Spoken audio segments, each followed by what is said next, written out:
Good morning everyone. I hope all you are doing well. Abhyudaya coaching classes में आप सभी का बहुत बहुत स्वागत है। हम पढ़ रहे थे बायोटेक्नोलॉजी प्रिंसिपल एंड प्रोसेसेस। तो कल हमने इसका थोड़ा बेसिक जाना था कि बायोटेक्नोलॉजी क्या होता है। हमने कल रिकॉम्बिनेंट डीएनए बनाया था कि रिकॉम्बिनेंट डीएनए कैसे बनता है, और हमने उसके कुछ टूल्स जाने थे कि रिकॉम्बिनेंट डीएनए टेक्नोलॉजी बनाने के लिए हमें किन किन टूल्स की आवश्यकता होती है। तो कल हमने सिर्फ थोड़ा बेसिक ही डिस्कस किया था अबाउट द बायोटेक्नोलॉजी। अब जो कल हमने रिकॉम्बिनेंट डीएनए बनाया था वो कैसे बना था ये तो हमने देख लिया था। रिकॉम्बिनेंट डीएनए या फॉरेन डीएनए कॉम्बिनेशन बना था टू कंपोनेंट्स का। कौन से दो कंपोनेंट थे वो? Foreign DNA and vector DNA.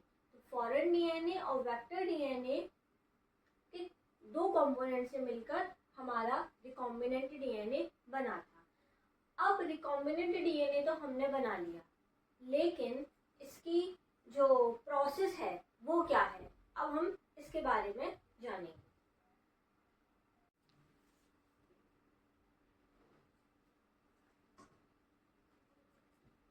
अब कल हमने देखा था कि गुड बैक्टर की क्या क्या प्रॉपर्टीज होती हैं।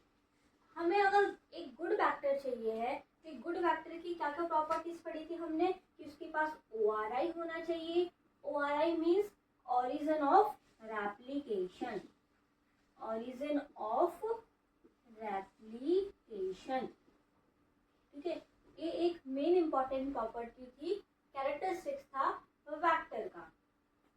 दूसरी बात क्या पढ़ी थी हमने? एक तो पढ़ा था ORI होना चाहिए, that means origin of replication.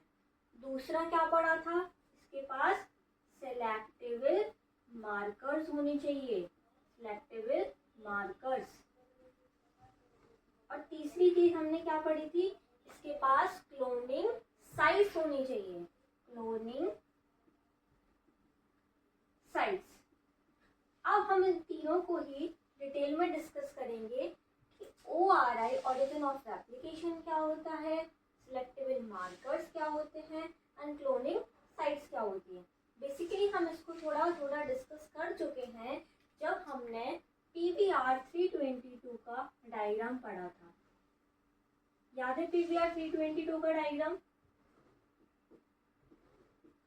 PBR 322 में हमने देखा था इसके पास एक ORI थी, that means the origin of replication, जहां से हमारा रेप्लिकेशन क्या होगा, स्टार्ट होता है, ठीक है। उसके बाद हमने दो रेजिस्टेंट जीन पढ़ी थी, मतलब दो सिलेक्टेबल मार्कर्स पढ़े थे। कौन कौन से दो सिलेक्टेबल मार्कर्स थे हमारे पास?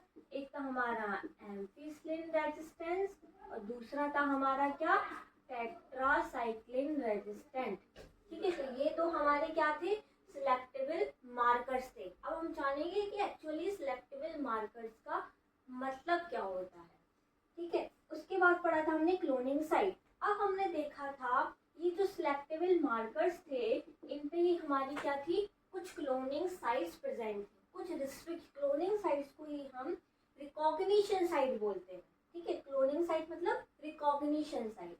तो हमारे टेट्रासाइक्लिन रेजिस्टेंस पे कौन कौन सी रिकॉग्निशन साइट प्रेजेंट थी? कौन सी प्रेजेंट थी? EcoR1, WAMH1 और SAL1। तो ये हमारी क्या थी, रिकॉग्निशन साइट प्रेजेंट थी। कहाँ पे? टेट्रासाइक्लिन सिलेक्टेबल मार्कर पे। दूसरी एम्फिसिलिन रेजिस्टेंस पे कौन सी दो रिकॉग्निशन साइट प्रेजेंट थी? PUV1 और PST1। तो यहाँ पे एम्फिसिलिन रेजिस्टेंस जीन जो है इसके पास कौन कौन सी दो क्लोनिंग साइट्स हैं? PUV1 और PST1, ठीक है। तो ये हमारी सारी क्या है, क्लोनिंग साइट। और कुछ क्लोनिंग साइट ऐसी भी थी जो हमारे सिलेक्टेबल मार्कर्स पे प्रेजेंट नहीं थी। वो कौन सी क्लोनिंग साइट्स थी हमारी? CAL1 और HIND3। ये हमारी जो क्लोनिंग साइट्स थी जो कि हमारे सिलेक्टेबल मार्कर्स पे प्रेजेंट नहीं थी। तो यहाँ पे कौन सी क्लोनिंग साइट थी? PUV2, okay. तो ये सारी हमारी क्या है, क्लोनिंग साइट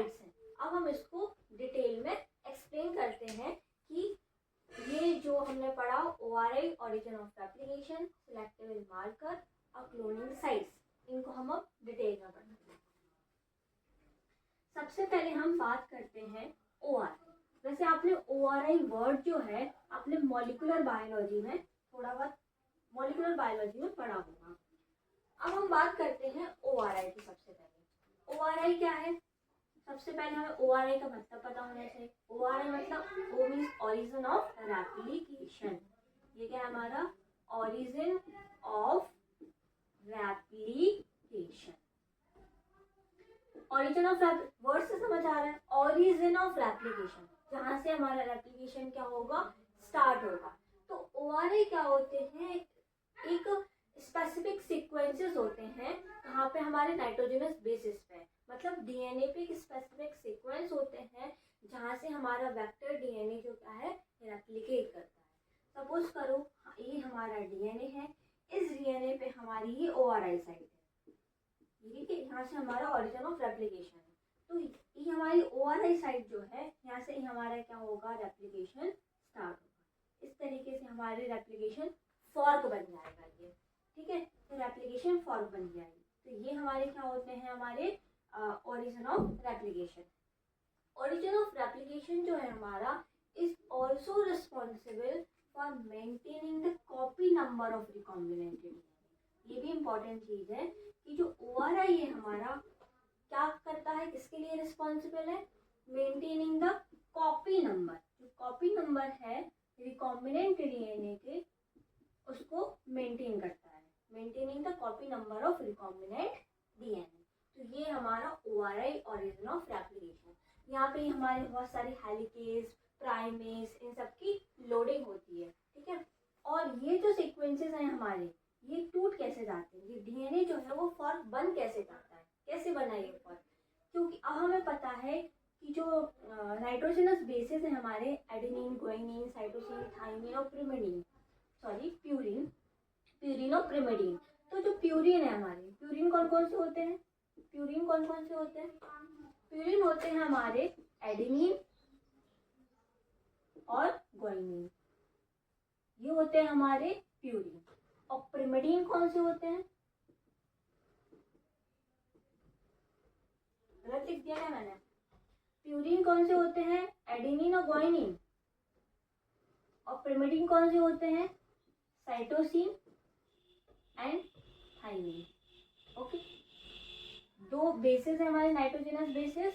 प्यूरिन होते हैं हमारे एडेनिन और गुआनिन, और प्रिमिडीन होते हैं हमारे साइटोसिन एंड थाइमिन। इनके डायग्राम्स याद है आपको? जैसे हम एडेनिन को 6 अमीनो प्यूरिन बोलते हैं। ओके, तो अब हमें पता है कि एडेनिन और थाइमिन के बीच में डबल हाइड्रोजन बॉन्डिंग है, और गुआनिन और साइटोसिन के बीच में ट्रिपल हाइड्रोजन बॉन्डिंग है। तो आप खुद सोचिए कि कौन से बॉन्ड को ब्रेक करना इजीली होगा। अब जिसमें 3 हाइड्रोजन बॉन्ड है उसमें एनर्जी हमें ज़्यादा लगेगी बॉन्ड को ब्रेक करने के लिए, लेकिन इसमें 2 हाइड्रोजन बॉन्ड है, उसमें एनर्जी कम लगेगी as compare to triple bond, ठीक है। तो यहाँ पे हमारा 80 सीक्वेंसेस होते हैं, जिससे ये जो हमारा रेप्लिकेशन है, रेप्लिकेशन फॉर्क बन जाता है, जिससे हमारे रेप्लिकेशन क्या हो जाते हैं? जो DNA का जो है वो अलग हो जाता है। तो ये रेप्लिकेशन फॉर्क बन जाता है हमारे यहाँ पे।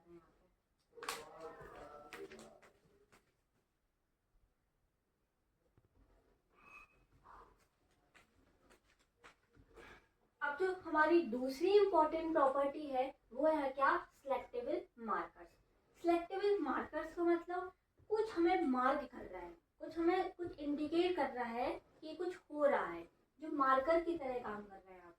यहाँ पे हमें क्या पता चलता है? हम यहाँ पे आइडेंटिफाई कर सकते हैं कि कौन सी हमारी सेल ट्रांसफॉर्म हुई है, कौन सी सेल हमारी नॉन ट्रांसफॉर्म हुई है, कौन सी सेल हमारी रिकॉम्बिनेंट बनी है, कौन सी सेल हमारी नॉन रिकॉम्बिनेंट है। जैसे हमने पढ़ लिया था पहले कि ये हमारा फॉरेन DNA है, ये हमारा वेक्टर है।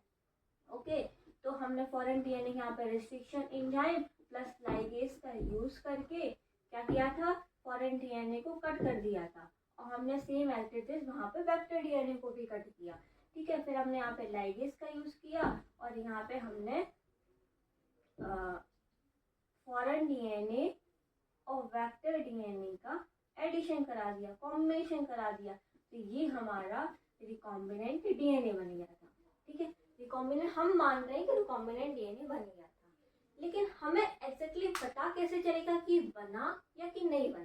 तो हमें इसके लिए कुछ मार्कर्स चाहिए पड़ते हैं, जो है हमारे सिलेक्टिव मार्कर्स, जो हमें इंडिकेट करेंगे कि रिकॉम्बिनेंट डीएनए बना कि नहीं बना, वो हमारे रिकॉम्बिनेंट है कि नहीं है, वो हमारी सेल ट्रांसफॉर्म हुई है कि ट्रांसफॉर्म नहीं हुई है।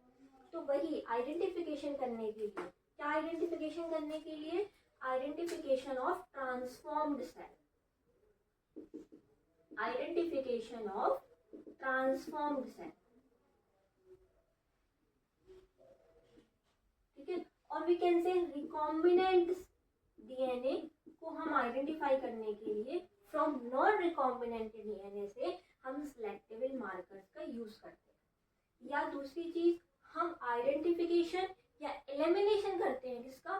नॉन ट्रांसफॉर्म सेल का। जो ट्रांसफॉर्म सेल नहीं है उसका हम एलिमिनेशन, एलिमिनेशन मतलब अलग कर देंगे। तो हम क्या करेंगे यहाँ पे? आइडेंटिफिकेशन एंड एलिमिनेशन, एलिमिनेशन मतलब अलग कर देना, elimination of non transform cell.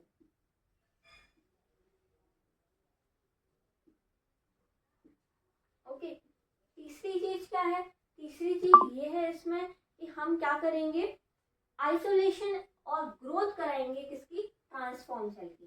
Transform cell को हम आइसोलेट करेंगे, isolate and growth of transform cell. तो बेसिकली हम सिलेक्टिव मार्कर्स का क्यों यूज कर रहे हैं? सिलेक्टिव मार्कर में हम सिर्फ यही आइडेंटिफाई कर रहे हैं कि कौन सी हमारी सेल ट्रांसफॉर्म हुई है, कौन सी ट्रांसफॉर्म नहीं हुई है, कौन सा हमारा रिकॉम्बिनेंट सेल रिकॉम्बिनेंट डीएनए बना है या नॉन रिकॉम्बिनेंट डीएनए। तो यही आइडेंटिफाई करने के लिए हम सिलेक्टिव मार्कर्स का यूज करेंगे। ठीक है, तो अगर हमारे पास सिलेक्टिव मार्कर्स होंगे जिससे हम इजीली पता कर पाएंगे कि हमारी ये वाली सेल रिकॉम्बिनेंट बनी है, ये वाली सेल रिकॉम्बिनेंट नहीं बनी है, ये वाली सेल हमारी ट्रांसफॉर्म्ड हुई है, ये वाली सेल हमारी ट्रांसफॉर्म नहीं हुई है, तो हम इजीली आइडेंटिफाई कर पाएंगे by using the selective markers. इसलिए हम सिलेक्टिव मार्कर्स का यूज करते हैं। पहला हमने पढ़ा ORI, origin of replication. Origin of replication हमने कब पढ़ा? ये यूनिक सीक्वेंस है हमारा, किस पे? नाइट्रोजनस बेसिस पे, मतलब डीएनए पे हमारा एक यूनिक सीक्वेंस है ORI, जहाँ से हमारा रेप्लिकेशन स्टार्ट होगा। किसका? वेक्टर डीएनए का रेप्लिकेशन हमारा स्टार्ट होगा। और जो ORI है, ओरिजिन ऑफ रेप्लिकेशन, वो किसके लिए रिस्पॉन्सिबल थी? Maintaining the copy number. किसका? रिकॉम्बिनेंट डीएनए के कॉपी नंबर को मेंटेन करने के लिए ORI रिस्पॉन्सिबल है। ओके, फिर हमने दूसरी चीज पढ़ी सिलेक्टिव मार्कर्स, जो मार्क कर रहे हैं, कुछ हमें इंडिकेट कर रहे हैं, कुछ हमें बता रहे हैं कि ऐसा कुछ हो रहा है। तो ये जो सिलेक्टिव मार्कर्स हैं, ये हमें आइडेंटिफिकेशन में हेल्प करते हैं, डिस्टिंग्विश करने में हेल्प करते हैं कि कौन सी सेल हमारी रिकॉम्बिनेंट बनी है, कौन सी सेल हमारी नॉन रिकॉम्बिनेंट है, कौन सी सेल हमारी ट्रांसफॉर्म हुई है, कौन सी सेल हमारी ट्रांसफॉर्म नहीं हुई है। तो ये आइडेंटिफाई करने के लिए हम सिलेक्टिव मार्कर्स का यूज करते हैं। कौन कौन से सिलेक्टिव मार्कर्स पढ़े थे हमने? 2 सिलेक्टिव मार्कर्स पढ़े थे। कौन से? एक तो पढ़ा था टेट्रासाइक्लिन रेजिस्टेंस और दूसरा पढ़ा था हमने एम्पिसिलिन रेजिस्टेंस। ये एंटीबायोटिक रेजिस्टेंस जीन है जो यूज किए जाते हैं as a selective markers for the identification कि कौन सी सेल हमारी रिकॉम्बिनेंट है, कौन सी सेल हमारी नॉन रिकॉम्बिनेंट है, कौन सी सेल हमारी ट्रांसफॉर्म्ड है, कौन सी सेल हमारी नॉन ट्रांसफॉर्म्ड है। तो हमें सिलेक्टिव मार्कर्स का यूज करना पड़ेगा। अब तीसरा पॉइंट जो है वो है हमारी क्लोनिंग साइट्स। ठीक है, क्लोनिंग साइट्स हमने पढ़ा, ये हमारी क्या है? Recognition site. क्लोनिंग साइट्स क्या है हमारी? Recognition sites. ठीक है, रिकॉग्निशन साइट मतलब पैलिंड्रोमिक सीक्वेंसेस है। अभी हमने बात करी थी, जैसे हमने बात करी थी EcoR1 की। ठीक है, EcoR1, WAM-H1, SAL1, PSC1, PUV1, PUV2, ये सारी हमारी क्या है, रिकॉग्निशन साइट है, जिसको हमारे कौन रिकॉग्नाइज करता है, रिस्ट्रिक्शन एंडोन्यूक्लियसेस। रिस्ट्रिक्शन एंडोन्यूक्लियसेस एक एंजाइम है, हमने कल पढ़ा था इसके बारे में, रिस्ट्रिक्शन एंडोन्यूक्लियस। क्या है हमारे restriction endonuclease? Are the molecular scissor, मतलब जो हमारे सीक्वेंस को कट करने में हेल्प, पहले इसको आइडेंटिफाई करते हैं। कल हमने पढ़ा था कि रिस्ट्रिक्शन एंडोन्यूक्लियस का मोड ऑफ एक्शन कैसा है, तो हमने क्या पढ़ा था इसमें कि रिस्ट्रिक्शन एंडोन्यूक्लियस पहले स्कैन करेगा पूरे डीएनए को, रिकॉग्नाइज करेगा उस साइट को, उसके बाद उस पर कट लगाएगा। ठीक है, तो ये क्या करेगा, रिस्ट्रिक्शन एंडोन्यूक्लियस रिकॉग्निशन साइट को आइडेंटिफाई करेगा और फिर उस पर कट लगा देगा, जिसको हम क्या बोलते हैं, क्लोनिंग साइट। तो ये सारी हमारी क्या है, रिकॉग्निशन साइट है।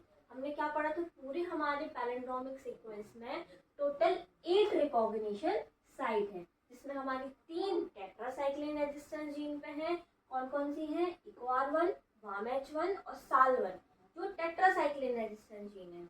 और अब अगर सपोज करो हम EcoR1 अगर हम टेट्रासाइक्लिन रेजिस्टेंस जीन पे कट कर रहे हैं, तो हम मान के समझ सकते हैं कि हम EcoR1 रिस्ट्रिक्शन एंडोन्यूक्लियस एंजाइम का यूज कर रहे हैं, या WAMH1 का यूज कर रहे हैं, या SAL1 का यूज कर रहे हैं। ठीक है, ये हम डिस्कस करेंगे पूरा डिटेल में कि कैसे ये पूरा प्रोसेस हुआ है। तो ये हमारे क्या है, क्लोनिंग साइट्स हैं।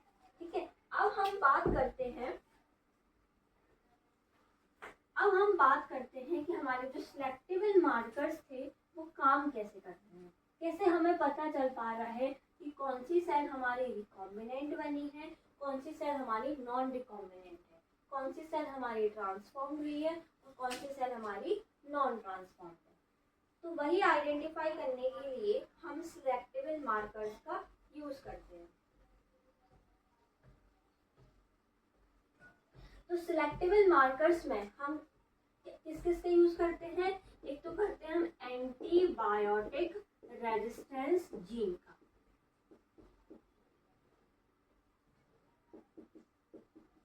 एंटीबायोटिक रेजिस्टेंस जीन, जिसमें हमने क्या, एंटीबायोटिक रेजिस्टेंस जीन कौन सी है हमारी, पहली तो है हमारी टेट्रासाइक्लिन रेजिस्टेंस जीन और दूसरी हमारी एम्फिसिलिन रेजिस्टेंस जीन। इसकी फुल फॉर्म पूरा लिख देती हूँ, टेट्रासाइक्लिन रेजिस्टेंस जीन और दूसरी हमारी एम्फिसिलिन रेजिस्टेंस जीन। ये हमारी as a antibiotic resistance gene की तरह है। ठीक है, दूसरी चीज हम यहाँ पे यूज करेंगे लेगजेर जीन का। लेगजेर जीन पता है, लेगजेर जीन आपने मॉलिक्यूलर बायोलॉजी में पढ़ा होगा। लेगजेर जीन, लेगजेर जीन जो है वो कोड करती है कौन से एंजाइम को, code for enzyme beta galactosidase, code for the enzyme beta galactosidase. ये जो है प्रोडक्ट देगा colour in the presence of chromogenic substance. Chromogenic substance की प्रेजेंस में ये हमें क्या देगा, कलर प्रोड्यूस करेगा, जिससे हम आइडेंटिफाई कर पाएंगे कि कौन सी सेल हमारी ट्रांसफॉर्म हुई है, कौन सी सेल हमारी ट्रांसफॉर्म नहीं हुई है। तो हम यहाँ पे दो एग्जाम्पल ले रहे हैं सिलेक्टेबल मार्कर्स के, दो किसके बेसिस पे हम आइडेंटिफाई कर रहे हैं। पहला एंटीबायोटिक रेजिस्टेंस जीन का और दूसरा लेगजेर जीन का। अब हम इसका पूरा मैकेनिज्म पढ़ेंगे कि हम इसको कैसे आइडेंटिफाई कर रहे हैं। दूसरी बात, मैंने जब क्लोनिंग साइट बताया था आपको, क्लोनिंग साइट जो है, रिकॉग्निशन साइट जो है, हमारी विथ इन सिलेक्टेबल मार्कर में प्रेजेंट होनी चाहिए। हमारी जो क्लोनिंग साइट्स हैं वो with in the selectable marker, मतलब ये हमारे सिलेक्ट, ये हमारा एम्फिसिलिन रेजिस्टेंस हो, ये हमारा टेट्रासाइक्लिन रेजिस्टेंस है, ये एम्फिसिलिन है, ये टेट्रासाइक्लिन रेजिस्टेंस है। तो जो क्लोनिंग साइट्स हैं हमारी EcoR1, WAMH1, वो हमारी सिलेक्टेबल मार्कर्स में ही प्रेजेंट होनी चाहिए। अगर बाहर, मैंने कल भी बताया था कि जो हमारी रिकॉग्निशन साइट ना ही एम्फिसिलिन में प्रेजेंट है और ना ही टेट्रासाइक्लिन में प्रेजेंट है, वो हमारे काम की नहीं है। लेकिन जो रिकॉग्निशन साइट हमारी सिलेक्टेबल मार्कर्स पे प्रेजेंट है, वो हमारी रिकॉग्निशन साइट काम की है। ठीक है, तो हमें हमेशा जो क्लोनिंग साइट है या रिकॉग्निशन साइट है वो कहाँ प्रेजेंट होनी चाहिए, सिलेक्टेबल मार्कर्स पर ही प्रेजेंट होना चाहिए।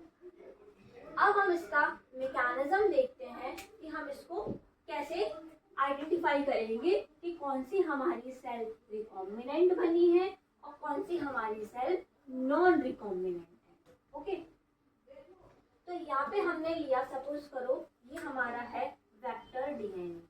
ओके, ये हमारा है वेक्टर डीएनए और वेक्टर डीएनए ये है हमारा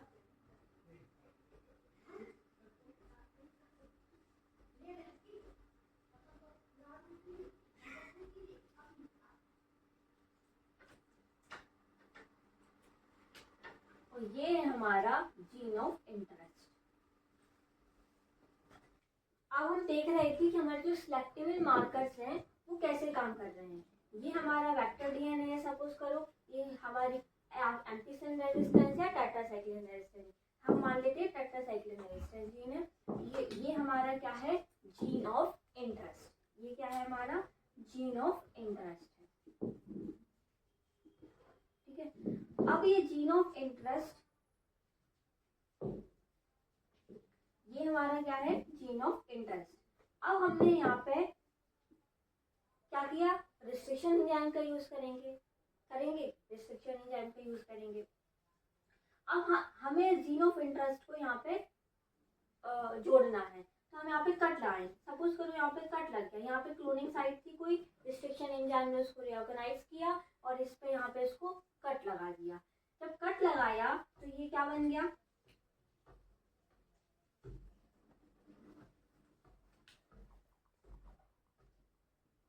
ये हमारा जो जीन ऑफ इंटरेस्ट है वो यहाँ पे आके सेटअप होगा। ठीक है, तो ये हमारा क्या बन गया, आरडीएनए बन गया हमारा रिकॉम्बिनेंट डीएनए।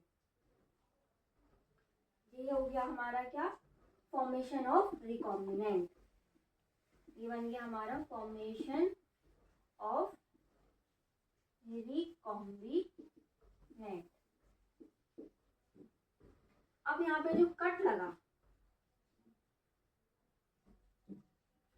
तो यहाँ पे कट लगा तो यहाँ पे क्या हो गया, अगर किसी जीन का अगर इंसर्ट हो रहा है तो हम ये क्या कर रही है, इनएक्टिवेशन कर रही है उस जीन को। ठीक है, तो इनएक्टिवेशन हो गया यहाँ पे किसका, जीन का, inactivation of antibiotic resistance gene.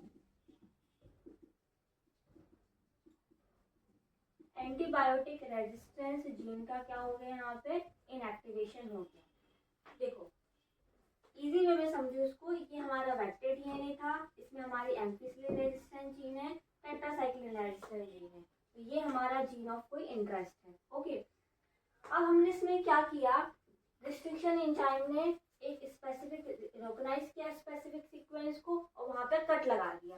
जब रिस्ट्रिक्शन एंजाइम ने यहाँ पे कट लगाया तो हमारा जो सिलेक्टिव मार्कर था एंटीबायोटिक रेजिस्टेंस जीन थी, टेट्रासाइक्लिन रेजिस्टेंस जीन थी, वो क्या हो गई, कट हो गई। अब कट अगर हो गई वहां पे जाके हमारा क्या हो गया, जीन ऑफ इंटरेस्ट जाके जुड़ गया। जब जीन ऑफ इंटरेस्ट जाके जुड़ गया तो उसने क्या बना दिया, फॉर्मेशन ऑफ रिकॉम्बिनेंट डीएनए बन गया हमारा। लेकिन हमारी जो एंटीबायोटिक रेजिस्टेंस जीन थी उसका क्या हो गया, इनएक्टिवेशन हो गया। कैसे, अगर कोई भी जीन इंसर्ट हो रही है सिलेक्टिव मार्कर्स पे तो वो क्या करेगा, उसको इनएक्टिवेशन कर देगा, उस एंटीबायोटिक रेजिस्टेंस जीन को क्या कर देगा, वो इनएक्टिवेट कर देगा। तो यहाँ पे क्या होगा, इनएक्टिवेशन हो गया एंटीबायोटिक रेजिस्टेंस जीन का। अब हम समझते हैं कि कैसे हुआ। अब हम इसको लैब में कैसे करेंगे, हम कैसे कर रहे हैं, हम सिलेक्टिव मार्कर्स का यूज करके इस प्रोसेस को पूरा लैब में कैसे कर रहे हैं कि हमारी कौन सी सेल रिकॉम्बिनेंट बनी है और कौन सी सेल हमारी नॉन रिकॉम्बिनेंट है। ये है हमारा सपोज करो बीकर, ठीक है, इसके अंदर है हमारी प्लाज्मेट। अब हमारे पास प्लाज्मेट कहाँ से आए, हमारे पास प्लाज्मेट कहाँ प्रेजेंट होते हैं, ओनली इन द बैक्टीरिया। मैंने कल बात की थी, प्लाज्मेट क्या होते हैं, plasmid are autonomously self replicating DNA. ठीक है, प्लाज्मिड क्या है हमारा, ऑटोनोमसली सेल्फ रेप्लिकेटिंग डीएनए है हमारा प्लाज्मिड। प्लाज्मिड और extra chromosomal DNA self replicating. ठीक है, तो ये हमारा प्लाज्मिड फाउंड ओनली कहाँ हो रहा है, इन बैक्टीरिया। ठीक है, तो ये हमारा क्या है, प्लाज्मिड है। ये क्या हमारा प्लाज्मिड। अब हम क्या कर रहे हैं इस प्लाज्मिड को, ये हमारा प्लाज्मिड। ओके, एक प्लाज्मिड जो है, अब इसके पास रेजिस्टेंस जीन होगी, इसके पास सिलेक्टिव मार्कर्स होंगे, तो एम्फिसिलिन रेजिस्टेंस जीन है और टेट्रासाइक्लिन रेजिस्टेंस जीन। ठीक है, एम्फिसिलिन रेजिस्टेंस जीन और टेट्रासाइक्लिन रेजिस्टेंस जीन। ठीक है, अब हम इस बीकर में क्या क्या ऐड कर रहे हैं, क्या क्या ऐड करना पड़ेगा, हमें रिस्ट्रिक्शन एंजाइम यूज करने पड़ेंगे। ठीक है, लाइगेज यूज करना पड़ेगा, ये तो मेन इंपॉर्टेंट। हम जब भी रिकॉम्बिनेंट डीएनए पढ़ रहे हैं कैसे बनाए, हम दो एंजाइम्स का तो मोस्टली यूज कर ही रहे हैं। और हमें डीएनए मतलब जीन ऑफ इंटरेस्ट, या हम डीएनए नहीं बोलेंगे, डीएनए नहीं बोलते हैं, जीन ऑफ इंटरेस्ट बोल देते हैं, जीन ऑफ इंटरेस्ट, तो हमें इसमें डालना पड़ेगा। रिस्ट्रिक्शन एंजाइम क्यों डाल रहे हैं, ताकि वो स्पेसिफिक रिकॉग्निशन साइट को रिकॉग्नाइज करे और उस पर कट लगा दे। ठीक है, कट लगाने के बाद DNA of interest, gene of interest वहां जाके बाइंड हो जाएगा, तो एंजाइम लाइगेज काम करेगा वहां पे। तो हमें तीनों चीजें इसमें डाल दी हुई करना है। अब ये क्या करेगा, सबसे पहले रिस्ट्रिक्शन एंजाइम रिकॉग्नाइज करेगा स्पेसिफिक सीक्वेंस को और कट लगा देगा। सपोज करो उस रिस्ट्रिक्शन, हमने मान लो सपोज करो वाम-H1 या EcoR1, ठीक है, EcoR1 का रिस्ट्रिक्शन एंजाइम यूज किया। अब हमें पता है वाम-H1 और EcoR1 रिकॉग्निशन साइट किस साइड प्रेजेंट होती हैं, कौन से सिलेक्टिव मार्कर्स पे प्रेजेंट होती है, ये प्रेजेंट होती है हमारे टेट्रासाइक्लिन रेजिस्टेंस जीन पे प्रेजेंट होती है। तो जब हमने रिस्ट्रिक्शन एंजाइम यूज किया किसका, वाम-H1 का या EcoR1 का, तो ये कहाँ कट लगा देगा, ये कट लगा देगा हमारा टेट्रासाइक्लिन रेजिस्टेंस जीन पे। ठीक है, ये टेट्रासाइक्लिन रेजिस्टेंस जीन पे इसने क्या कर दिया, कट लगा दिया। अब क्या हुआ, कट लगा दिया जब इसने टेट्रासाइक्लिन रेजिस्टेंस जीन पे, तो प्लाज्मिड, ये हमारा प्लाज्मिड है। ठीक है, टेट्रासाइक्लिन रेजिस्टेंस जीन पे कट लगा दिया, तो हमारी टेट्रासाइक्लिन रेजिस्टेंस जीन जो है ये कट लगा दिया इस तरीके से। तो हमारे दो प्लाज्मिड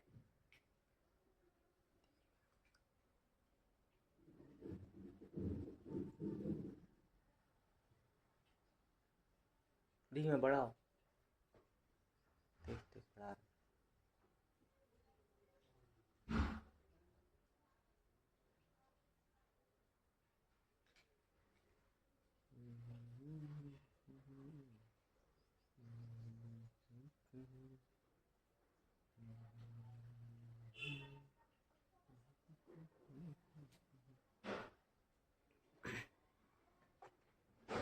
चालू है। में बढ़ा, बहुत तेज से बढ़ा, जल्दी जल्दी। तो अब रिस्ट्रिक्शन एंजाइम ने टेट्रासाइक्लिन रेजिस्टेंस जीन पे क्या कर दिया, कट लगवा दिया। अब जब कट लगवा दिया तो हमने जीन ऑफ इंटरेस्ट भी डाला था, तो ये जीन ऑफ इंटरेस्ट जीन जो है हमारा वो जाके कहाँ कंबाइन हो जाएगा, हमारा जीन जो है वो हमारा जुड़ जाएगा बीच में, यहाँ पे कट लगा हुआ है, तो ये हमारा क्या है, जीन ऑफ इंटरेस्ट जुड़ गया। तो ये हमारा क्या बन गया, रिकॉम्बिनेंट डीएनए। अब सपोज करो कि ये जीन हमारा जुड़ा ही नहीं जुड़ा, तो इसका क्या होगा, रीलाइगेशन हो गया। ये हमारी जो टेट्रासाइक्लिन वाली रेजिस्टेंस जीन थी वो फिर से जुड़ गई, तो रीलाइगेशन हो गया। तो ये क्या बन गया हमारा, रिकॉम्बिनेंट डीएनए। ओके, और ये यहाँ पे क्या हो गया, रीलाइगेशन हो गया। ठीक है, ये क्या बना हमारा, नॉन रिकॉम्बिनेंट। क्यों हमने इसको नॉन रिकॉम्बिनेंट बोला, क्योंकि हमारे यहाँ पे कोई जीन जुड़ा ही नहीं, तो नॉन रिकॉम्बिनेंट है। यहाँ पे क्या हो गया, रीलाइगेशन, री मतलब फिर से, लाइगेशन मतलब जुड़ जाना, तो रीलाइगेशन हो गया हमारा यहाँ पर। तो ये क्या बन गया हमारा, रिकॉम्बिनेंट डीएनए। तो हमने क्या किया, सबसे पहले हमने एक बैक्टीरिया लिया, उस बैक्टीरिया से हमने प्लाज्मिड लिया। ओके, प्लाज्मिड क्या होते हैं? Plasmid are extra chromosomal self replicating DNA found only in bacteria. तो ये हमने प्लाज्मिड लिया एक बीकर में, फिर हमने उस प्लाज्मिड पे हमने कुछ एंजाइम्स, कुछ लाइगेसेस और कुछ जीन ऑफ इंटरेस्ट का डाले। ठीक है, अब हमें पता है उस प्लाज्मिड में हमारे सिलेक्टिव मार्कर्स भी होंगे, लाइक टेट्रासाइक्लिन रेजिस्टेंट जीन और एम्फिसिलिन रेजिस्टेंट जीन। ओके, हमने इसमें क्या क्या डाला? रिस्ट्रिक्शन एंजाइम, लाइगेज और जीन, जो हमारी 3 इंपॉर्टेंट चीजें हमने इसमें डाल दी। अब रिस्ट्रिक्शन एंजाइम हमें पता है कट करने, मॉलिक्यूलर सीजर है तो कट करने का काम करेगा। दूसरी बात क्या है रिस्ट्रिक्शन एंजाइम की, कि ये क्लोनिंग साइट मतलब रिकॉग्निशन साइट को क्या करता है? आइडेंटिफाई करता है। ठीक है, तो रिस्ट्रिक्शन एंजाइम, तो सपोज करो हमने रिस्ट्रिक्शन एंजाइम यूज किया, किसका? WAMH1 का या EcoR1 का, किसी का भी कर सकते हैं। अब हमें पता है WAMH1 और EcoR1 किस साइड प्रेजेंट होती है, कौन से सिलेक्टिव मार्कर्स पे प्रेजेंट होती है? WAMH1 EcoR1 हमारे टेट्रासाइक्लिन रेजिस्टेंट जीन पर प्रेजेंट होती है। तो जब हमने रिस्ट्रिक्शन एंजाइम इसका यूज किया तो ये कट कहाँ लगाएगा? टेट्रासाइक्लिन रेजिस्टेंट जीन पे कट लगाएगा। सपोज हमने रिस्ट्रिक्शन एंजाइम अगर PUV1 और PST1 का यूज किया होता तो ये कहाँ कट लगाता? हमारी एम्फिसिलिन रेजिस्टेंट जीन पे। क्यों?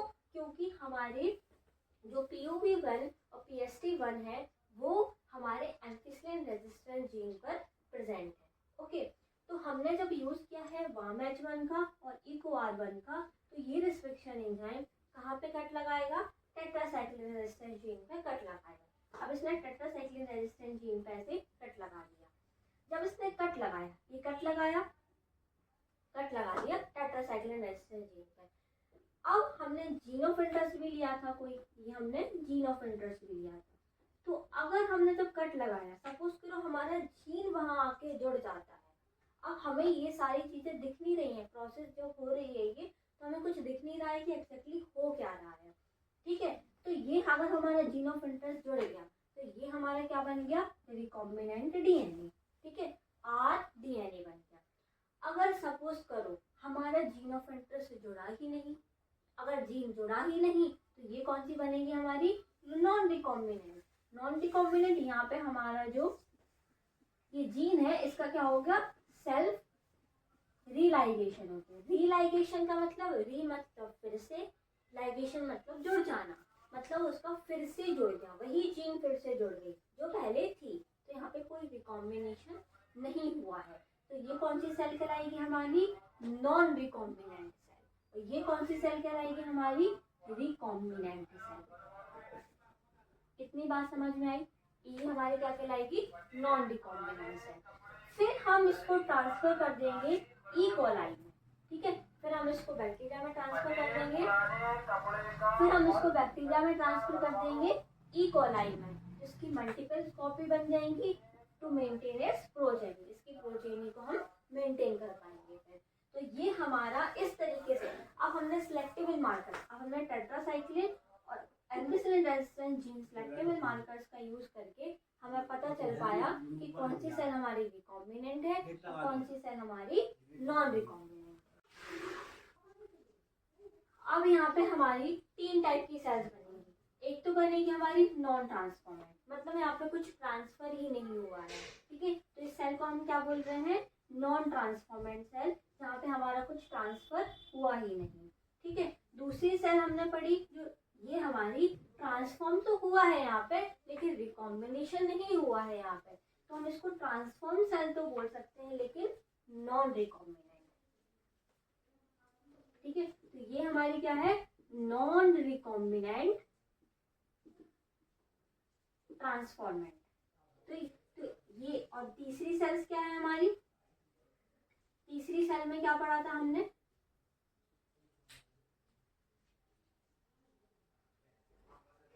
अब यहाँ पे हमारा जी ऑफ इंटरेस्ट आके जुड़ा हुआ है, तो ये हमारी कौन सी सेल होगी? रिकॉम्बिनेंट। तो ये दोनों सेल हमारी जो है वो कैसी है? हमारी ट्रांसफॉर्मेंट है। ठीक है, ट्रांसफॉर्मेंट है। ये दोनों सेल हमारी ट्रांसफॉर्मेंट सेल है। ऊपर वाली सेल जो है हमारी नॉन ट्रांसफॉर्म, जहाँ पे कुछ ट्रांसफर ही नहीं हुआ है वो सेल है हमारी नॉन ट्रांसफॉर्मेंट, जहाँ पे कुछ ट्रांसफर हुआ है वो ट्रांसफॉर्मेंट। तो ये वाली सेल हमारी ट्रांसफॉर्मेंट है लेकिन नॉन रिकॉम्बिनेंट है। क्यों नॉन रिकॉम्बिनेंट है? क्योंकि यहाँ पे हमारा कोई भी जीन आके नहीं जुड़ा, कोई जीन ऑफ इंटरेस्ट आके नहीं जुड़ा। तो ये हमारी सेल कौन सी है? रिकॉम्बिनेंट है, जहाँ पे हमारा जीन आके जुड़ा। तो हमारी पहली सेल बनी, ये दूसरी सेल बनी और ये हमारी तीसरी सेल बनी। ठीक है, अब हम इसकी क्या करेंगे? रेप्लिका प्लेटिं करेंगे। इसमें लेडरवर्थ रेप्लिका प्लेटिंग एक्सपेरिमेंट होगा। इसकी अब हम क्या करेंगे? रेप्लिका बनाएंगे, कॉपी बनाएंगे, रेप्लिका बनाएंगे। ठीक है, अब हमारी 3 सेल है, तो हमारी 3 ये जो प्रोसेस 3 कंडीशंस बनी है, तो हमारी इसके अकॉर्डिंग हमारी 3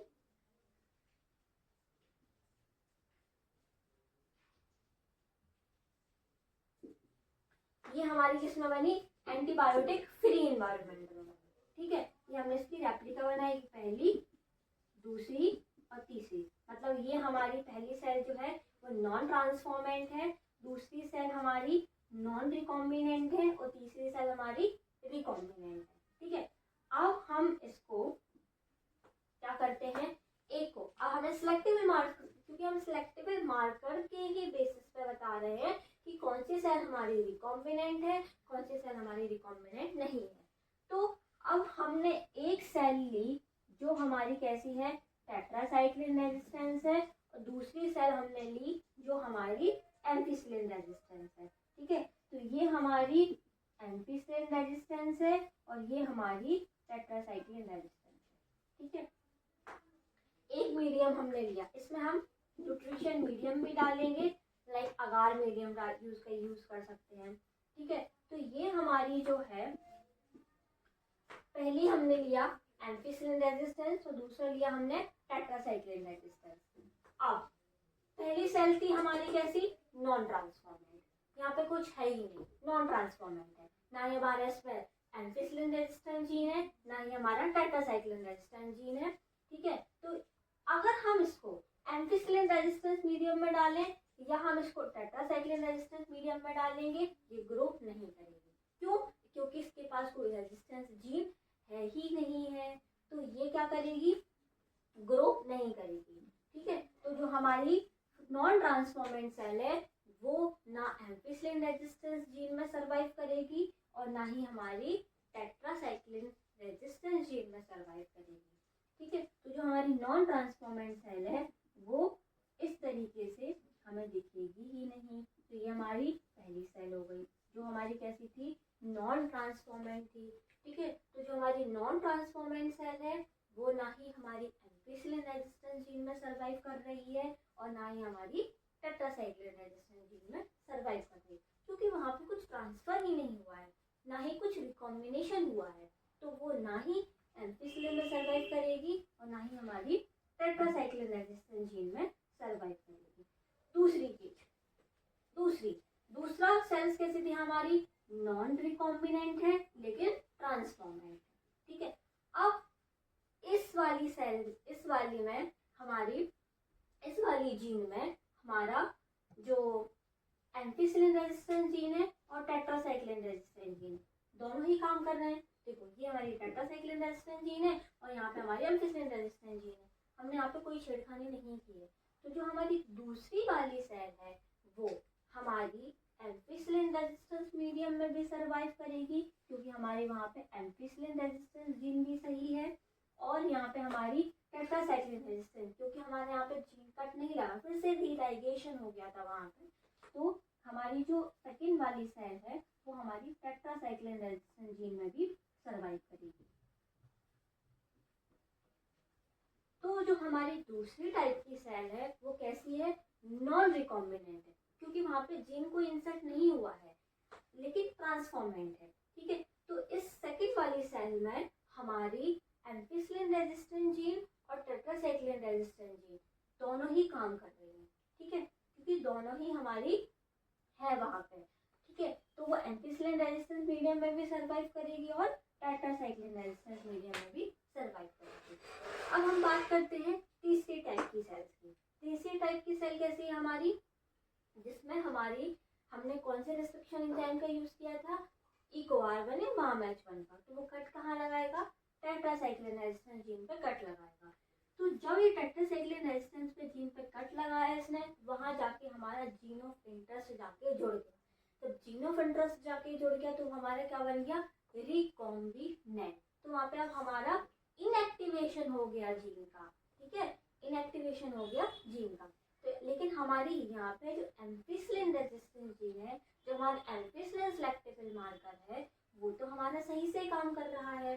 तो हमारी जो थर्ड टाइप की सेल है वो हमारी एम्पिसिलिन रेजिस्टेंस मीडियम में तो सर्वाइव कर जाएगी। क्यों कर जाएगी, क्योंकि हमारा एम्पिसिलिन रेजिस्टेंस मीडियम तो यहाँ पे सही है, क्योंकि हमने यहाँ पे एम्पिसिलिन रेजिस्टेंस जीन का एक्टिवेशन नहीं करा, इनएक्टिवेशन नहीं कराया है। तो जो हमारी तीसरी टाइप की सेल है, ये जो हमारी तीसरी टाइप की सेल है, ये हमारी एम्पिसिलिन रेजिस्टेंस मीडियम में तो सर्वाइव कर जाएगी, लेकिन ये टेट्रासाइक्लिन रेजिस्टेंस जीन में सर्वाइव नहीं कर पाएगी, क्योंकि हमने यहाँ पे टेट्रासाइक्लिन रेजिस्टेंस जीन का क्या कर दिया, इनएक्टिवेशन कर दिया बाय इंसर्टिंग द जीन, ठीक है। इससे अब हम आइडेंटिफाई कर पा रहे हैं कि कौन सी सेल हमारी यहाँ पे रिकॉम्बिनेंट बनी है और कौन सी सेल हमारी नॉन रिकॉम्बिनेंट बनी है। तो पहली सेल हमारी क्या है यहाँ पे, नॉन ट्रांसफॉर्म्ड, ठीक है। दूसरी सेल भी हमारी यहाँ पे क्या है, नॉन रिकॉम्बिनेंट, जो हमारी रिकॉम्बिनेंट नहीं थी, ठीक है, नॉन रिकॉम्बिनेंट सेल है, ठीक है, लेकिन ट्रांसफॉर्मेंट है। लेकिन कैसी हमारी ये ट्रांसफॉर्म्ड सेल, नॉन रिकॉम्बिनेंट है लेकिन ट्रांसफॉर्म्ड है। जो तीसरी टाइप की सेल है हमारी, ये कैसी हमारी, रिकॉम्बिनेंट लेकिन ट्रांसफॉर्म्ड भी है, ठीक है।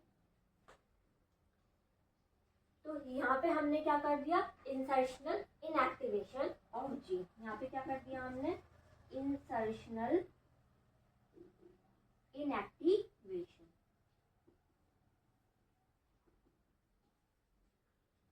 तो पूरी प्रोसेस समझ में आई। सबसे पहले हमने क्या किया, एक्सपेरिमेंट करने के लिए बैक्टीरिया से प्लाज्मिड लिए, उस प्लाज्मिड को हमने ट्रीट कराया रिस्ट्रिक्शन एंडोन्यूक्लियस एंजाइम से, लाइगेज का ट्रीटमेंट दिया और जीन ऑफ इंटरेस्ट डाला, ठीक है। अब हमने सबसे पहले प्लाज्मिड, अब हमने जो रिस्ट्रिक्शन एंजाइम लिया था, सपोज करो हमने रिस्ट्रिक्शन एंजाइम वहाँ पे WAMH1 का लिया, ठीक है। तो हमें पता है कि जो WAMH1 की साइट है वो कहाँ प्रेजेंट होती है, tetracycline resistance, tetracycline selectable marker पे प्रेजेंट होती है। तो जब हमने जो रिस्ट्रिक्शन एंजाइम लिया, वो कहाँ कट लगाएगा, वो restriction enzyme tetracycline selectable marker पे कट लगाएगा, ठीक है। और हमने लाइगेज एंजाइम यूज किया फॉर द लाइगेशन, जोड़ने के लिए काम किया और जीन ऑफ इंटरेस्ट डाला। फिर जब हमने देखा कि उसने प्लाज्मिड को, हमने रिस्ट्रिक्शन एंजाइम यूज किया, उसने प्लाज्मिड को कट कर दिया, कहाँ से, टेट्रासाइक्लिन वाले जीन के पास, ठीक है, टेट्रासाइक्लिन एंटीबायोटिक रेजिस्टेंट जीन पे, क्योंकि हमने वैसा ही वैसा ही रिस्ट्रिक्शन एंडोन्यूक्लियस का यूज किया, तो उसने वहाँ पे कट कर दिया। अब हमारा जो जीन ऑफ इंटरेस्ट है वो जाके जुड़ गया हमारा जहाँ पे कट लगा था, तो वो वाला जो सेल है हमारा, वो क्या बन गया हमारा, रिकॉम्बिनेंट या ट्रांसफॉर्म्ड। लेकिन दूसरी सेल जो थी वहाँ पे हमारा जीन ऑफ इंटरेस्ट जाके नहीं जुड़ा, तो वो सेल हमारी क्या हो गई, वहाँ पे क्या होगा, रीलाइगेशन हो गया, तो वो सेल क्या होगी हमारी, नॉन रिकॉम्बिनेंट, ठीक है। लेकिन हमें ये सारी प्रोसेस दिख नहीं रही है, ये जो हम लैब वर्क कर रहे हैं हमें दिख नहीं रहा है, ये हमें बाद में पता चला। फिर हमारे यहाँ पे 3 टाइप की सेल्स बनी, एक नॉन ट्रांसफॉर्म सेल बनी, 2 ट्रांसफॉर्म सेल बनी, जिसमें से एक नॉन रिकॉम्बिनेंट बनी और दूसरी रिकॉम्बिनेंट बनी। इसको पता लगाने के लिए हमने लैडरवर्ट रेप्लिका प्लेटिंग एक्सपेरिमेंट का यूज किया। फिर हमने इन तीनों सेल्स की रेप्लिका बनाई, ठीक है, रेप्लिका बनाई हमने एंटीबायोटिक फ्री इन्वायरमेंट, यहाँ पे हमने एंटीबायोटिक फ्री इन्वायरमेंट में, मतलब यहाँ पे पूरा हमारा एंटीबायोटिक फ्री है। तो पहली सेल हमारी नॉन ट्रांसफॉर्म थी, दूसरी सेल हमारी नॉन रिकॉम्बिनेंट थी, तीसरी सेल हमारी रिकॉम्बिनेंट थी। ठीक है, फिर जब हमने इसको ट्रांसफर किया एम्फिसिलिन रेजिस्टेंस जीन में और एक दूसरी ली हमने टेट्रासाइक्लिन रेजिस्टेंस जीन, तो जब हमने देखा कि जो हमारी नॉन ट्रांसफॉर्म सेल है, तो जहाँ पे कुछ ट्रांसफॉर्म हुआ ही नहीं, ना ही उसके पास एम्फिसिलिन रेजिस्टेंस जीन है और ना ही उसके पास टेट्रासाइक्लिन रेजिस्टेंस जीन है, तो वो ना ही एम्फिसिलिन मीडियम में सर्वाइव कर पाएगी और ना ही हमारी टेट्रासाइक्लिन रेजिस्टेंस मीडियम में सर्वाइव कर पाएगी। ठीक है, तो ये जो हमारी नॉन ट्रांसफॉर्मेंट सेल है तो दोनों ही मीडियम में सर्वाइव नहीं कर पाएगी, क्योंकि इसके पास ना ही एम्फिसिलिन रेजिस्टेंस मीडियम है और ना ही टेट्रासाइक्लिन रेजिस्टेंस मीडियम है। दूसरी सेल हमारी ट्रांसफॉर्मेंट तो है लेकिन नॉन रिकॉम्बिनेंट है। अब हम दूसरी सेल में देख पा रहे हैं कि हमारी इसमें टेट्रासाइक्लिन रेजिस्टेंस जीन भी सही है और एम्फिसिलिन रेजिस्टेंस जीन भी सही है। यहाँ पे हमने कुछ कट नहीं किया, कट हुआ था लेकिन उसने रीलाइगेट कर लिया। तो हमारी जो सेकेंड टाइप की सेल है वो एम्फिसिलिन रेजिस्टेंस मीडियम भी सही है उसका, तो एम्फिसिलिन में भी सर्वाइव कर लेगी और टेट्रासाइक्लिन में भी सर्वाइव कर लेगी। तीसरी टाइप की जो सेल है जो हमारी रिकॉम्बिनेंट बनी है, जहाँ पे हमारा जीन ऑफ इंटरेस्ट जो है वो जाके जुड़ा है, रिकॉम्बिनेंट बना है। तो ये जो रिकॉम्बिनेंट वाली सेल है, अब हमारा रिकॉम्बिनेंट जो जीन जुड़ा है वो कहाँ जुड़ा है, टेट्रासाइक्लिन से जुड़ा है। तो हमारी जो टेट्रासाइक्लिन जीन है वो क्या हो गई, इनएक्टिवेशन हो गया, वहाँ पे टेट्रासाइक्लिन जीन का इनएक्टिवेशन हो गया, इंसर्शनल इनएक्टिवेशन हो गया by adding the gene of interest. ठीक है, तो यहाँ पे हमारी टेट्रासाइक्लिन जीन काम नहीं कर रही, तो ये टेट्रासाइक्लिन मीडियम में ग्रोथ नहीं कर पाएगी, तो ये टेट्रासाइक्लिन मीडियम में क्या रहेगी, इनएक्टिव रहेगी। लेकिन जो हमारा एम्फिसिलिन रेजिस्टेंस मीडियम है वो तो सही काम कर रहा है, तो ये एम्फिसिलिन रेजिस्टेंस मीडियम में सर्वाइव कर जाएगी। अगर हमने टेट्रासाइक्लिन रेजिस्टेंस जीन पे कट ना करवा के एम्फिसिलिन रेजिस्टेंस जीन पे कट करवाया होता तो ये वाली सेल क्या होती, ये वाली सेल हमारी एम्फिसिलिन मीडियम में सर्वाइव नहीं करती और टेट्रासाइक्लिन रेजिस्टेंस मीडियम में सर्वाइव कर जाती। अगर हम इसका जस्ट अपोजिट करते हैं, अभी हमने यहाँ पे EcoR1, BAM-H1 और SAL1 का रिस्ट्रिक्शन एंजाइम यूज किया, इसलिए इसने टेट्रासाइक्लिन रेजिस्टेंस जीन पे कट किया। लेकिन अगर हम PUV1 या PST1 रिस्ट्रिक्शन एंटी न्यूक्लियस का यूज कर रहे हैं तो ये हमारी एम्फिसिलिन पे कट लगवाता है। एम्फिसिलिन पे कट लगवाता अगर तो ये प्रोसेस जो होगी तो ये एम्फिसिलिन रेजिस्टेंस मीडियम में सर्वाइव नहीं कर पाता, क्योंकि हमारा जो एम्फिसिलिन रेजिस्टेंस जीन है उसका इनएक्टिवेशन हो जाता, तो वहाँ पे जीन सर्वाइव नहीं कर पाती।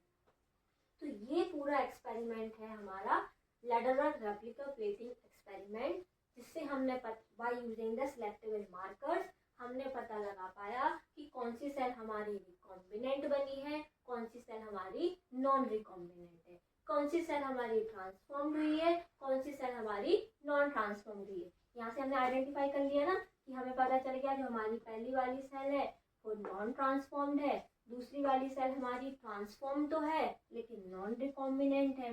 तो हमने नॉन ट्रांसफॉर्म्ड और ट्रांसफॉर्म्ड में पता लगा लिया कि कौन सी जीन हमारी ट्रांसफॉर्म्ड हुई है, कौन सी जीन ट्रांसफॉर्म नहीं हुई है।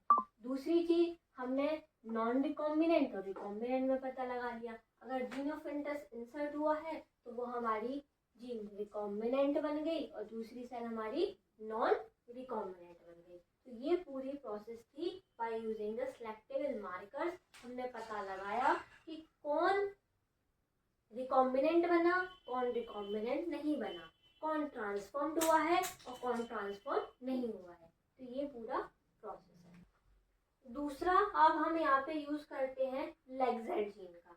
लैगजेड जीन आपने मॉलिक्यूलर बायोलॉजी में पढ़ा होगा जब लैक ऑपरॉन पढ़ा होगा।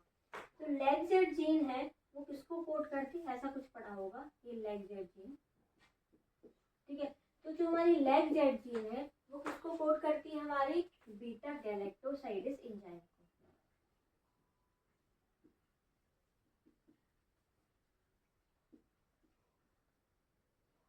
ठीक है, जो लैगजेड जीन है, लैगजेड जो हमारी लैगजेड जीन है वो कोड करती है हमारी एंजाइम बीटा गैलेक्टोसाइडेज एंजाइम को। ये जो बीटा गैलेक्टोसाइडेज एंजाइम है वो क्या करता है, लैक्टोज को, लैक्टोज पता है, लैक्टोज को ग्लूकोज प्लस गैलेक्टोज में तोड़ देता है। ठीक है, जो लेगजेड, सबसे पहले लेगजेड जीन जो है वो कोड करता है एंजाइम बीटा गैलेक्टोसाइडेज को, पहली बात। दूसरी बात, अब बीटा गैलेक्टोसाइड एंजाइम है तो वो लैक्टोज को ग्लूकोज प्लस गैलेक्टोज में तोड़ देगा। ग्लूकोज प्लस गैलेक्टोज में जब ये तोड़ता है तो ये क्रोमोजेनिक सब्सटेंस को, क्रोमोजेनिक जो कलर प्रोड्यूस करते हैं, क्रोमोजेनिक सब्सटेंस, तो ये हमें देगा कौन सा colour, blue colour, blue colour की कॉलोनीज देगा हमें। या हम इसको ऐसे भी पढ़ सकते हैं कि जो एक्स गाल है, एक्स गाल पता है, रेटिट्यूसस एक्स गाल, एक्स गाल जो है, एक्स गाल is a substrate for beta galactosidase. X गाल है जो है हमारा यहाँ पे, वो क्या है, सबस्ट्रेट है बीटा गैलेक्टोसाइडेज का, सबस्ट्रेट फॉर बीटा गैलेक्टोसाइडेज। ठीक है, तो जो एक्स गाल है सबस्ट्रेट है बीटा गैलेक्टोसाइडेज का। सपोज, अब समझना, सपोज करो हमारा जो लेग जेड जीन है वो सही से काम कर रहा है। ठीक है, अब लेग जेड जीन जो सब सही से काम कर रहा है तो वो बीटा गैलेक्टोसाइडेज भी बना रहा होगा। ठीक है, बीटा गैलेक्टोसाइड भी बना रहा होगा। अब बीटा गैलेक्टोसाइड बना रहा है तो हमारा एक्स गाल भी काम कर रहा है। ठीक है, एक्स गाल भी काम कर रहा है। जब ये तीनों चीजें रहेंगी तो ये हमें देगी है ब्लू कलर कॉलोनी।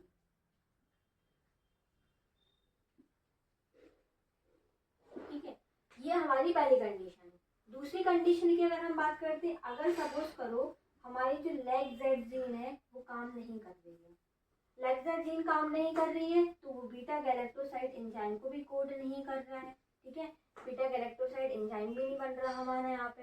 एक्स गाल, अब बीटा गैलेक्टोसाइड नहीं कर तो उसका सबस्ट्रेट भी, मतलब एक्स गाल भी काम नहीं कर पा रहा है, तो ये हमें देगी कौन सी, white colour colony, white colour colony. इसको हम ब्लू वाइट स्क्रीनिंग बोलते हैं। ठीक है, इसको हम क्या बोलते हैं, ब्लू वाइट स्क्रीनिंग। अब समझो इसको कैसे ब्लू वाइट स्क्रीनिंग काम करता है। देखो,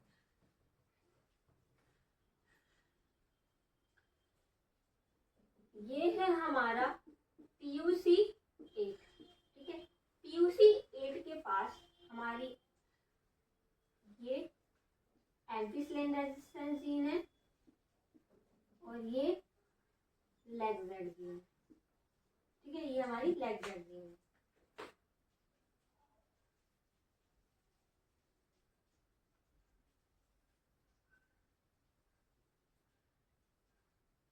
अब इसमें भी जैसे हमने उसमें पढ़ा था जब हम एंटीबायोटिक रेजिस्टेंस जीन का कर रहे थे, ऐसे हम इसमें भी देखेंगे। इसमें भी हमारी 3 टाइप की सेल्स बनेगी, एक नॉन ट्रांसफॉर्म बनेगी, 2 ट्रांसफॉर्म बनेगी, जिसमें हमारी एक रिकॉम्बिनेंट बनेगी और एक नॉन रिकॉम्बिनेंट बनेगी।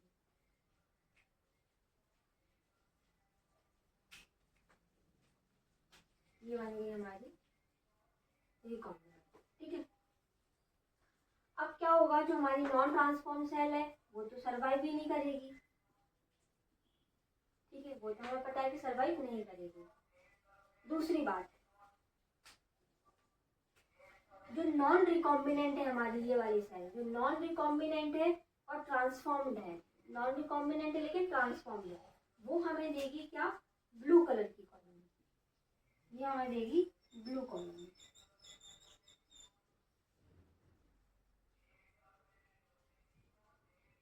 कैसे ही हमारी नॉन रिकॉम्बिनेंट लेकिन ट्रांसफॉर्म्ड है।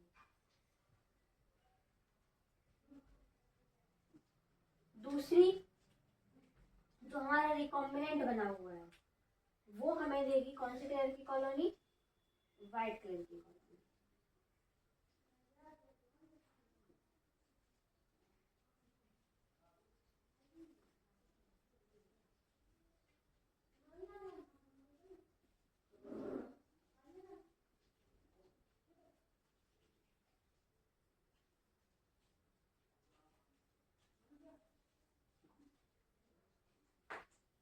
ठीक है, तो सेम एज इट इज उसी की तरह ही है, बस ये आप जरूर याद रखना कि अगर लेफ्ट जीन फंक्शनल है तो वो बीटा गैलेक्टोसाइडेस को कोड कर रही है। बीटा गैलेक्टोसाइडेस अगर एंजाइम बना रही है, उसका सबस्ट्रेट है हमारा एक्सगाल। तो एक्सगाल सबस्ट्रेट जो है तो वो हमें देगी ब्लू कलर की कॉलोनी। ठीक है, वो हमें देगी ब्लू कलर की कॉलोनी जो हमारी नॉन रिकॉम्बिनेंट है, वहाँ पे हमारे रिकॉम्बिनेंट नहीं बन पाएगा लेकिन ट्रांसफॉर्म हो जाएगा। लेकिन जो हमारी जहाँ पे हमारा बीटा गैलेक्टोसाइडेस काम नहीं कर रहा है, सॉरी लेग्जेट जीन काम नहीं कर रही है, तो बीटा गैलेक्टोसाइडेस एंजाइम भी काम नहीं कर रहा होगा, तो हमारी वहाँ पे जीन जुड़ जाएगी। तो वहाँ पे हमारा क्या बन जाएगा, रिकॉम्बिनेंट। रिकॉम्बिनेंट जब बन जाएगा तो हमें कैसे कलर की कॉलोनी देगा, वाइट कलर कॉलोनी देगा। तो इस पूरी प्रोसेस को हम ब्लू वाइट स्क्रीनिंग भी बोलते हैं। तो ये हमने by using the selectable markers का यूज करके पता लगा पाया कि कौन सी सेल हमारी रिकॉम्बिनेंट, कौन सी सेल हमारी नॉन रिकॉम्बिनेंट, कौन सी सेल ट्रांसफॉर्म हुई है और कौन सी सेल नॉन ट्रांसफॉर्म हुई है। अब we talk about the vector for cloning gene in plant and animal. अब हम यूकेरियोटिक में कैसे ट्रांसफर करते हैं, कैसे हम बनाएंगे, अब हम इसकी बात करते हैं। तो हम इसमें एग्जांपल पढ़ते हैं प्लांट में एग्रोबैक्टीरियम ट्यूबिफेसिस। ये एक बैक्टीरिया, एक पैथोजन है। ठीक है, ये बैक्टीरिया है हमारा एग्रोबैक्टीरियम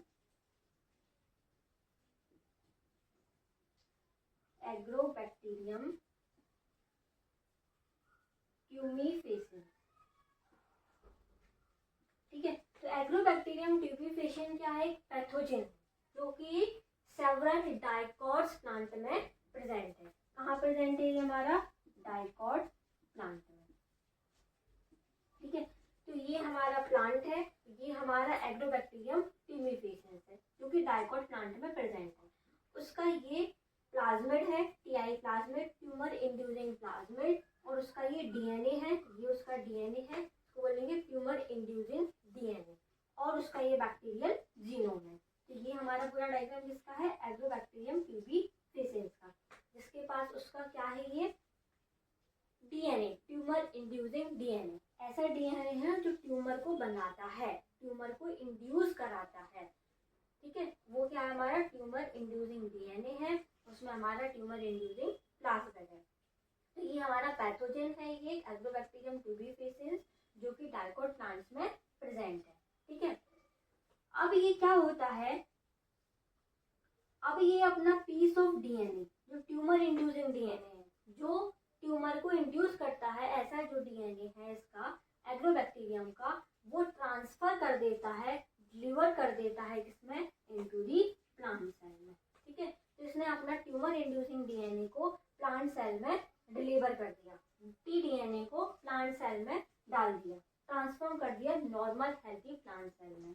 ठीक है, तो ट्यूमर जो रहेगा, अब जो ट्यूमर इंड्यूसिंग डीएनए है वो प्लांट के डीएनए के साथ कंबाइन होने लगेगा। ठीक है, अगर हमने इसका TI DNA normal plant cell में डाला तो उसका जो टीआई डीएनए है वो प्लांट के डीएनए के साथ क्या होने लगेगा, कंबाइन होने लगेगा, जुड़ने लगेगा, जिससे कि ये क्या बना देगा, फिर जो टीआई डीएनए है ये ट्यूमर को इंड्यूस कर देगा, मतलब ट्यूमर बना देगा। ठीक है, तो इसमें ये देखो, ये जब इसमें ये जो मर्ज हो गया, इसका जो टीआई डीएनए है किसका, एग्रोबैक्टीरियम का, वो प्लांट के डीएनए के साथ जब कंबाइन हो गया यहाँ पे, तो ये इसने क्या बना दिया, ये ट्यूमर बना दिया। ठीक है, ट्यूमर बना दिया। तो यहाँ पे कौन सी डिसीज कॉज करता है, crown gall diseases, crown gall disease को ये कॉज करता है। तो बेसिकली इसमें ज़्यादा कुछ नहीं है, सिर्फ इतना ही है कि जो नॉर्मल हेल्दी प्लांट है, नॉर्मल हेल्दी प्लांट्स है, एक हमारा पैथोजन है एग्रोबैक्टीरियम ट्यूबिफेसिस जो कि मेनली डाइकोट प्लांट में प्रेजेंट है, जो एग्रोबैक्टीरियम ट्यूबिफिकेंस है उसका जो डायग्राम है वो कैसा है, टीआई प्लाज्मिड है, टीडीएनए है, बैक्टीरियल जीनोम है। टीआईडीएनए जो इसका है, जो ट्यूमर इंड्यूसिंग डीएनए है, वो हमने ट्रांसफर कर दिया, साइंटिस्ट ने उस टीआईडीएनए को, ट्यूमर इंड्यूसिंग डीएनए को ट्रांसफर कर दिया नॉर्मल प्लांट में। तो जो नॉर्मल प्लांट का डीएनए है वो ट्यूमर इंड्यूसिंग डीएनए के साथ जाके कंबाइन हो गया जब, तो ये इसने क्या स्टार्ट कर दिया, इसने ये ट्यूमर बनाना शुरू कर दिया। ठीक है, तो ट्यूमर जब ये बना देगा प्लांट में तो उसको हम क्या बोलते हैं, क्राउन गॉल डिसीजेस।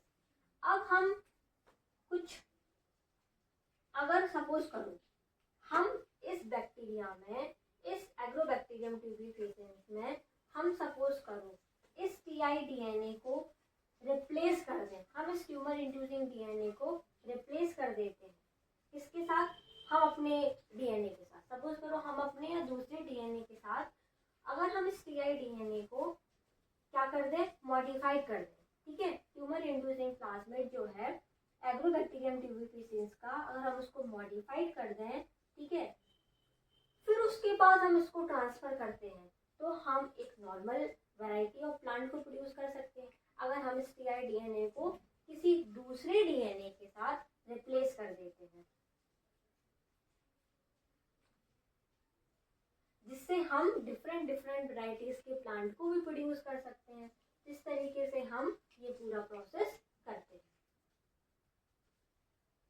अगर हम अब बात करते हैं एनिमल्स की, तो एनिमल में होते हैं हमारे रेट्रोवायरस।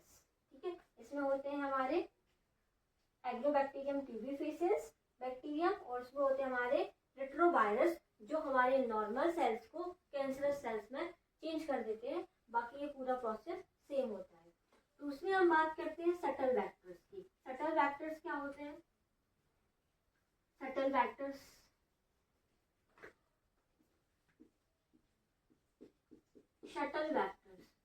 सटल वेक्टर्स ऐसे वेक्टर्स होते हैं जिनके पास यूकैरियोटिक और प्रोकैरियोटिक दोनों का ही ओआरआई होता है, ऑरिजिन ऑफ रेप्लिकेशन होता है। तो इसके पास ओआरआई है, किसका ओआरआई है, इसके पास प्रोकैरियोटिक का भी, इसके पास ओआरआई है यूकैरियोटिक सेल्स का भी। तो ऐसे हमारे जो वेक्टर्स होते हैं उनको हम क्या बोलते हैं, सटल वेक्टर्स बोलते हैं। सटल वेक्टर ऐसे वेक्टर हैं जो रेप्लिकेट कर सकते हैं बोथ इन द प्रोकैरियोटिक और यूकैरियोटिक। इसमें हम एग्जांपल किसका पढ़ेंगे सटल वेक्टर्स में, एपिसोम्स। एपिसोम पता है क्या होता है, episome plasmid, we know the plasmid is the extra chromosomal self replicating DNA, but episome जब ये इंटीग्रेट कर जाता है किसके साथ, क्रोमोसोम के साथ, तो उसको हम क्या बोलते हैं, एपिसोम बोलते हैं। ठीक है, एंड मॉडिफाइड टीआई प्लाज्मिड। तो ये हमारे क्या है, सटल वेक्टर्स हैं। तो सटल वेक्टर्स ऐसे वेक्टर हैं जो रेप्लिकेट कर सकते हैं हमारे प्रोकैरियोटिक में भी और यूकैरियोटिक में भी। एग्जाम्पल मॉडिफाइड टीआई प्लाज्मिड और एपिसोम। तो ये हमारे सटल वेक्टर्स। ठीक है, तो हमने वेक्टर की जो प्रॉपर्टीज पढ़ी थी, जो वेक्टर के कैरेक्टरिस्टिक्स पढ़े थे, कौन कौन से वेक्टर के कैरेक्टर्स पढ़े थे, किसमें ओआरआई होता है, ऑरिजिन ऑफ रेप्लिकेशन, ठीक है, cloning sites and selective marker, उनको ही हमने डिटेल में डिस्कस किया। पूरा प्रोसेस पढ़ा कि कैसे हमने आइडेंटिफाई किया कि कौन सी सेल हमारी ट्रांसफॉर्म्ड हुई है और कौन सी सेल हमारी नॉन ट्रांसफॉर्म्ड है, कौन सी सेल हमारी रिकॉम्बिनेंट बनी है और कौन हमारा नॉन रिकॉम्बिनेंट बना है, by using the selective markers और बाय यूजिंग द लेग-Z जीन। ठीक है, लेग-Z जीन से भी हमने आइडेंटिफाई कर पाया कि कौन सी सेल हमारी, ये हमने एज अ सिलेक्टिव मार्कर का यूज किया। ठीक है, इसके बाद हमने पढ़ा एग्रोबैक्टीरियम ट्यूबिफिकेंस, जिसमें हमने क्या पढ़ा, एग्रोबैक्टीरियम ट्यूबिफिकेंस एक पैथोजन है जो कि डाइकोट प्लांट्स में ही प्रेजेंट होता है। उसके पास टीआईडीएनए है। टीआईडीएनए का मतलब ट्यूमर इंड्यूसिंग डीएनए, ऐसा डीएनए है जो ट्यूमर को इंड्यूस कराता है, जो ट्यूमर बनवाता है, ऐसा डीएनए है उसके पास। ठीक है, और टीआई प्लाज्मिड भी है। तो जब ये जो टीआईडीएनए है ट्यूमर इंड्यूसिंग डीएनए है, जब इस tumour inducing DNA plant cell में ट्रांसफर कर जाएगा, तो ये जो बैक्टीरिया का डीएनए है वो प्लांट के डीएनए के साथ जाके कंबाइन हो जाएगा। जब ये कंबाइन होगा तो ये क्या करेगा, जब ये कंबाइन होगा तो ये क्या करेगा, जब ये कंबाइन होगा तो ये कॉज कर देगा ट्यूमर इन द प्लांट, जिसको हम क्या बोलते हैं, क्राउन गॉल डिसीजेस। अगर हम इसके टीआई प्लाज्मिड को क्या कर दें, मॉडिफाई कर दें, हम इसके टीआई डीएनए को में अगर चेंज ला दें तो क्या होगा, अगर हम टीआई डीएनए में चेंजेस कर देंगे, उसके डीएनए को हम रिप्लेस कर देते हैं दूसरे डीएनए के साथ, फिर उसके बाद हम इसको, अगर हम इनिशियल स्टेज में ही उस टीआई डीएनए को रिप्लेस कर देंगे तो क्या होगा, फिर हम उसके बाद उसको प्लांट में ट्रांसफर करेंगे तो हम एक दूसरी वैरायटी जो है प्लांट की उसको प्रोड्यूस कर सकते हैं। तो ये पूरा प्रोसेस है एग्रोबैक्टीरियम ट्यूबिफेसिएंस का इन प्लांट सेल में। ठीक है, ओके। तो आज हमने सिर्फ थोड़ा सा डिटेल में ही पढ़ा हुआ है कि हम सिलेक्टिव मार्कर्स का यूज करके कैसे रिकॉम्बिनेंट नॉन रिकॉम्बिनेंट को डिफ्रेंशिएट कर सकते हैं, ट्रांसफॉर्मेंट और नॉन ट्रांसफॉर्मेंट को डिफ्रेंशिएट कर सकते हैं। तो आप इस लेक्चर को अच्छे से देखिएगा और जो भी कुछ डाउट हो तो आप कमेंट बॉक्स में कमेंट कर सकते हैं। Thank you.